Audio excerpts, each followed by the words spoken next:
महाराष्ट्रातील संतांच्या भागवत वारकरी संप्रदायातील संतांच्या विसंगत विचारसरणी असलेल्या लोकांनी जे वर्णवर्चस्वादी मनुवादी आहेत, धर्मांध आहेत, अशा लोकांनी वारकरी संप्रदायामध्ये वैचारिक घुसखोरी केलेली असल्यामुळं त्या संबंधात मी आवाज उठवलेला आहे। त्याचा राग मनात धरून वारकऱ्यांचा वेश घातलेला गुंड प्रवृत्तीचा धर्मांध व्यक्ती जो रोज नथुरामाची भाषा बोलतो, नथुराम गोडसेचं उदात्तीकरण करतो, असा संग्राम भंडारे यांनी 10-12 लोकांना घेऊन माझ्यावर 9 तारखेला जीवघेणा हल्ला केला। मला रिव्हॉल्वर दाखवून धमकावण्यात आलं, धक्काबुक्की करण्यात आली, माझ्या अंगावर काळं केमिकलयुक्त ऑइल टाकण्यात आलं, मला जीवे मारण्याच्या रोज धमक्या तेव्हापासून सुरू आहेत। आणि या घटनेची लोणी काळभोर पोलीस स्टेशनला मी रीतसर फिर्याद दिलेली असून सुद्धा अद्यापपर्यंत 4 दिवसात कोणालाही अटक झालेली नाहीये। आरोपी मोकाट फिरतायत आणि याचं कारण असं, राज्याचे कॅबिनेट मंत्री असलेले नितेश राणे, त्याचबरोबर सत्ताधारी पक्षाचे आमदार महेश लांडगे, गोपीचंद पडळकर, आमदार संग्राम जगताप हे उघडपणे त्या गुन्हेगारांचं, आरोपींचं समर्थन करत आहेत। त्यांच्या केसालाही धक्का लागणार नाही अशी विधानं करत आहेत। त्यामुळे पोलीस या आरोपींच्यावर कुठलीही कारवाई करायला तयार नाहीयेत।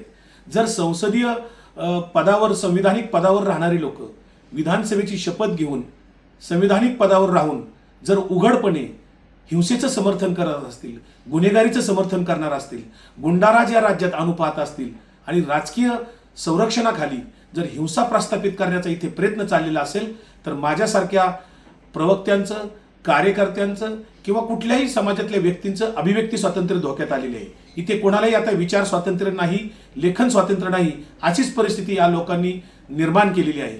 त्यामुळं अशा गुंड प्रवृत्तीला समर्थन करणाऱ्या, हिंसेचं समर्थन करणाऱ्या, दररोज राज्यामध्ये कुठे ना कुठे धार्मिक द्वेष पसरवणारी, चिथावणीखोर भाषणं करणाऱ्या लोकांना पदावर राहण्याचा काही एक अधिकार नाही।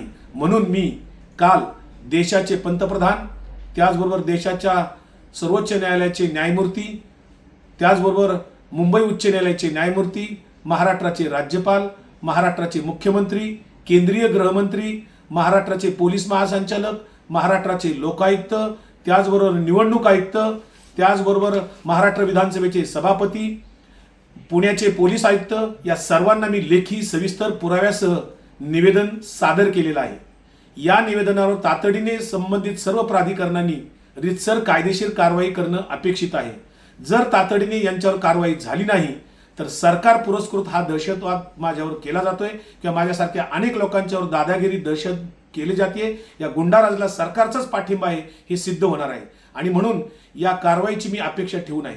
जर या संबंधित आमदारांचे अपात्र ठरवलं नाही, या मंत्र्यांना मंत्रिपदावरून खाली केलं नाही, तर सरकार त्या ठिकाणी या गुंडाराजला पाठिंबा देते हेही सिद्ध होणार आहे। म्हणून मी या माझ्या अर्जानुसार न्यायाची अपेक्षा करत आहे। जर मला न्याय मिळाला नाही तर लवकरच मी या संदर्भात हायकोर्टात सुद्धा जाणार आहे।